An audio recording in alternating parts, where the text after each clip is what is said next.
Jerusalem artichoke filling, I find that the easiest thing to do is just to put them on the tray, cover it with foil just to make washing up a bit easier later. And I've got about 1 kilo here, and you know, we'll see where it gets us. Sometimes, like, if you forget about them, they can become a bit dry, so we're not gonna forget about them. We're gonna keep an eye on them and take them out when you touch it and it's like really nice and soft. And then, yeah, and we're gonna, it's a very simple filling. It's literally just the flesh of the Jerusalem artichoke, because I feel like it's already got so much flavor. I don't want to mess around with it too much. And then it's some spring onions, finely chopped. And it's gonna be delicious, creamy, and you know, we're gonna fry these ones with the dough. Is gonna be fried around it. It's just gonna be like, oh, it's just gonna be so good. I'm gonna get some oil. I've got like sunflower oil here, but you can use olive oil, that's fine. And we're just gonna give them like a nice drench. Don't worry about seasoning them yet. We're gonna season later. That's it. And then like 180, 200 degrees, like depending on how ferocious your oven is, like whatever you do your baked potatoes on is fine. So I'm just gonna stick them in, and we're gonna wait for, hopefully be done in 40 minutes, but actually each Jerusalem, you know, each batch of Jerusalem artichoke can be different. Like sometimes they take super quick and sometimes they take ages. So we'll see. That's it. So I'm just gonna put them in. So are now gonna be cooked. They're gonna be going into the buns with the cooked Jerusalem artichokes raw, and you know, I'm cool with kind of just judging like how much spring onion you want in there. Like it's not, you know, it's not a formula. Like I'm gonna go for 1, 2, 3, 4, 5, 6 onions. So we'd use the green part a lot more in Ukraine, and here I find that people kind of like sometimes don't use the green part and use the white part. Anyway, I use it all. I use it all. It's good. The whole onion is good. So I'm gonna use the whole thing. Yeah, the filling is delicious, and not just in buns. You can also put it into dumplings. Really, really nice. Into your vareniki, and also like put them into borscht, stuffed with that filling. Is just really delicious. One thing that I do differently from kind of like a traditional cabbage and mushroom filling is I add some chestnuts into it. I love chestnuts. I think they add a little bit of like nice sweetness and texture, and it's just a beautiful thing. And for this, I will dice it. I do like a diced onion. I'll show you how I do it. All right, cool. So I've got my half of my onion, and then what I'm gonna do is I'm gonna like slice lengthways first, yeah, just like that. And these bits actually like really get in the way sometimes, and they're a bit annoying, so I'm just gonna cut them off and like deal with them later, okay? And then the second move that we're gonna do is we're gonna go choop and choop, okay? And then you're just like holding it together like this, and we're just gonna dice. And there's your dice. It's pretty simple. And don't worry, like if you're practicing your knife skills or whatever, like don't rush. Okay, cool. These Jerusalem artichokes are good. I'm just gonna take them out.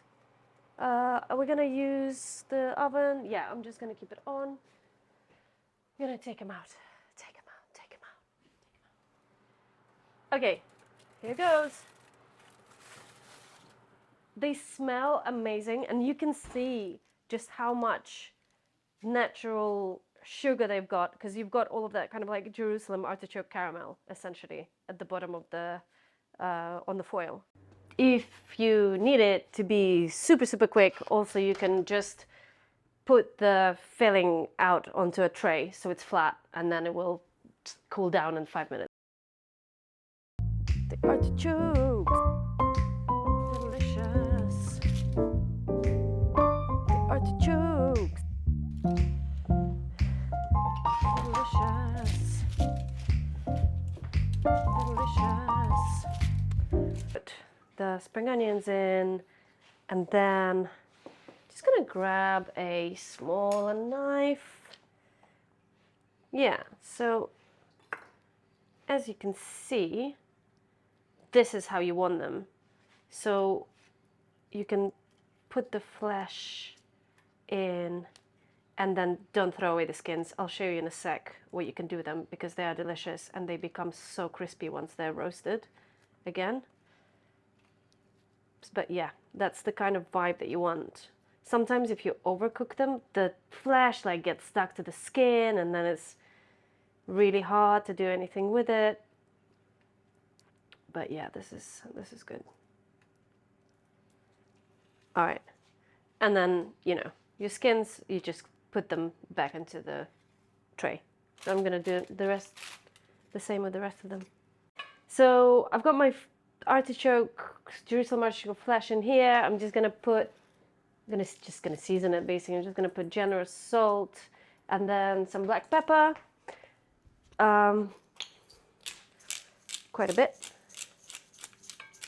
And then the artichoke skins. If you can't be bothered with your artichoke skins, you can always just compost them, that's fine. But, as I say, I repeat, these are extremely delicious. They get super crispy. You can use them like as a little shell, like if you're a little bit more careful and don't do this, but keep them as a little cup, like you can use them in canapes, like it's just such a good thing.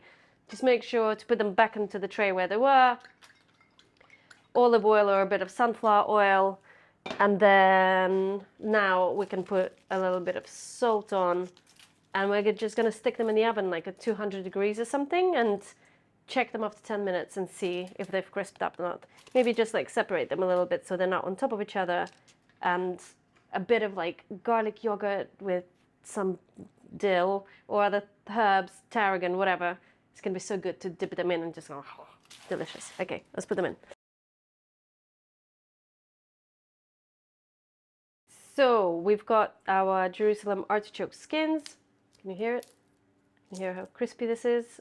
Delicious. Joe made a little, what was it? Yogurt, dill, a bit of salt.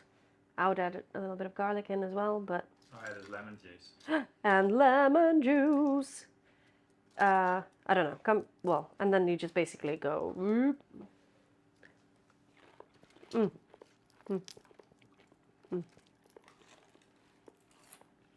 Oh, sweet and crunchy and like nice and acidic from the yogurt.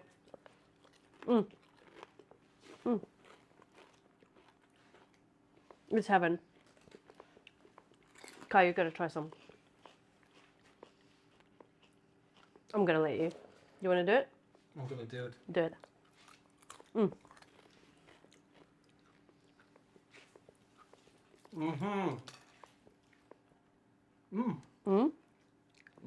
See? And I've got my stuff here. So literally just spring onion and Jerusalem artichoke flesh. Just gonna use a potato masher. This is my favorite one. And I'm just gonna give it, just to break them up a little bit. And as you can see, like I've got little bits of skin there, but it's not a big problem. It's okay. It smells really good. There's something about the whole sunflower seedy kind of smell of the artichokes and the freshness of the spring onion that really, really works together. As always, like grab a spoon and taste it. Make sure that it's nicely seasoned. Another tiny bit more. Tiny bit more salt. Oh, it's just so tasty. It's so good. Now, with the dough, we're going to do exactly the same thing as with the baked ones, but instead of splitting them into 8 pieces of dough, I'm going to split it into 10. Okay? So just like repeat the process. That's fine. Yeah, okay, cool. So this is the dough that doesn't have egg yolk, and it's, you know, it's still like rich and delicious and fantastic. And I'm going to do...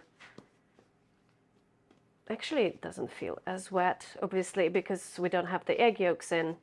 So you don't have to do as much shimming as we did before. This is actually quite manageable without. So we're just gonna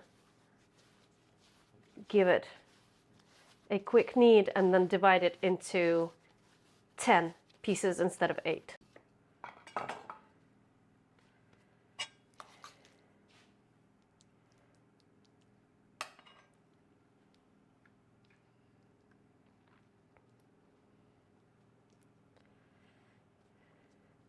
And then I'm gonna put it like next but not together, and then we can cut.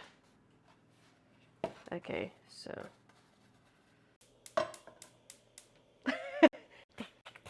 All right, we're frying. We're frying the buns. The buns are nice and puffy.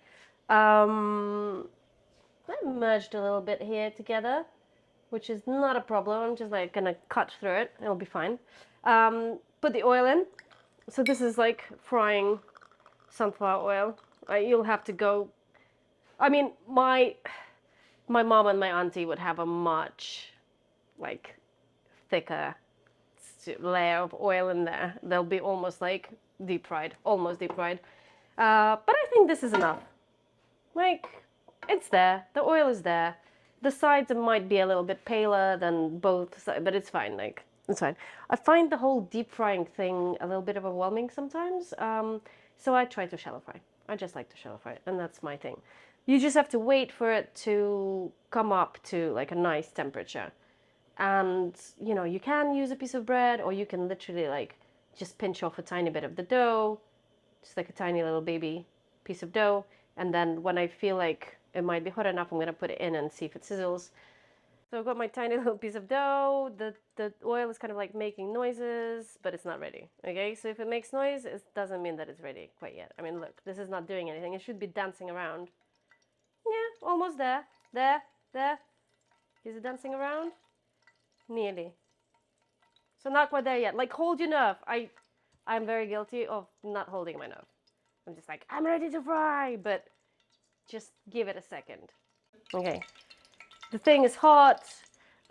It's actually spitting, so be careful putting your buns in. So I'm just gonna pick it up, and I'm just gonna gently, away from myself, just put it in. Gonna do the same with another one. And I'm gonna give it a little shove, just so that it doesn't get stuck to the bottom. And then I'm gonna put some more buns in. I've just moved it to a more kind of like intense hob because it wasn't getting hot enough. So, and I'm too impatient. So here we are. I'm just gonna turn them one by one. This is a really good color here. Just make sure that you don't splash yourself, that there's like no kids and pets around, because this is gonna like splatter a little bit. And then, you know, whoop. And that's it. And once you do your first batch, your oil is really gonna be kind of like wearing, so you have to like play around with the heat a little bit, and maybe just like lower it down a little bit. Make sure that you don't burn them, basically. You know, putting them on the side a little bit, just to get the sides a little bit browner as well, just like that. I'm gonna do the same with the rest of them, and then you're gonna see that big pile of beautiful pyrizhky of my childhood, but with a slightly different filling.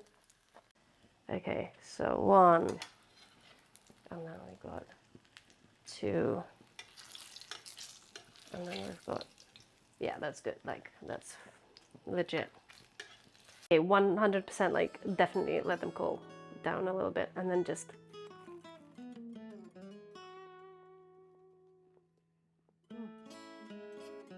look at fluff. Crispy on the outside, fluffy inside. So that was pyrizhky two ways. I really hope that you enjoyed watching it, and honestly, like, I cannot recommend enough, like, try both. But I mean, definitely try the fried one. It's so good.